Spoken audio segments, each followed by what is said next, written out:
So here in South Florida, with such a large community coming from Venezuela, having family members, we're seeing a lot of different efforts. We're seeing people who are partnering with organizations like Global Empowerment Mission and going and packaging themselves.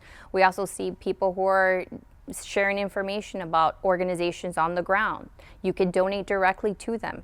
We also see GoFundMe pages. So there's different ways. It is where your heart wants to go, but the most effective way is providing monetary support to these organizations that are working in Venezuela right now. We do see that search and rescues, those with specific traits like Doctors Without Borders, they will be arriving in Venezuela in the next 48 hours. And you could support them as well. But right now, our focus should be on those organizations on the ground by providing funds for them directly.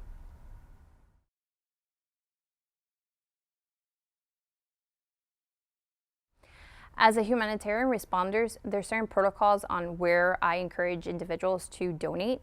One is to organizations that were already working in that country. For example, Save the Children, who are working with the displaced, UNICEF, the United Nations OCHA, World Food Program, or even organizations that you know that might have a GoFundMe, but that you know where the source is going. We want to make sure that you're making the most out of the impact that you can provide to those victims currently in Venezuela.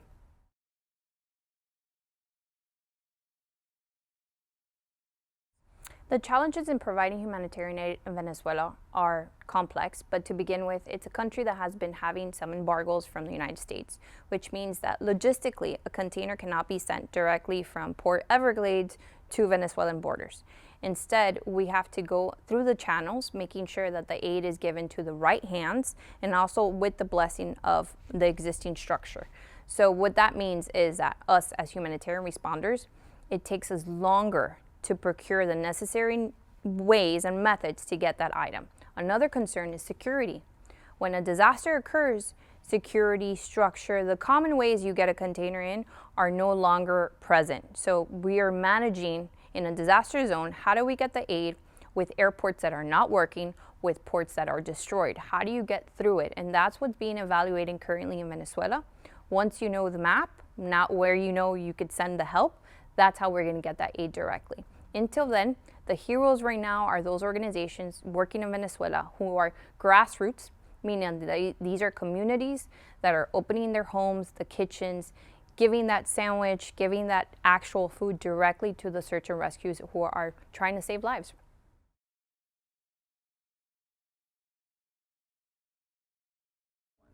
So Venezuela, unfortunately, since we had such political economic restraints on the island, their structure was already failing, meaning you had communication towers that needed to be replaced.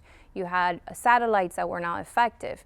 You had power outages, and now you have an earthquake that has devastated the entire country, which means that if you want to reach that family, they might not have the charge for their cell phones. WhatsApp might not be working. The satellites might not be effective. So they're trying to make the best out of hearing no news means good news. And that is heartbreaking to know that you can't get that communication out as you can. So there's a lot of grassroots, meaning communities who are supporting each other, providing messages to those families, trying to be that avenue that bridges the unknown with good news.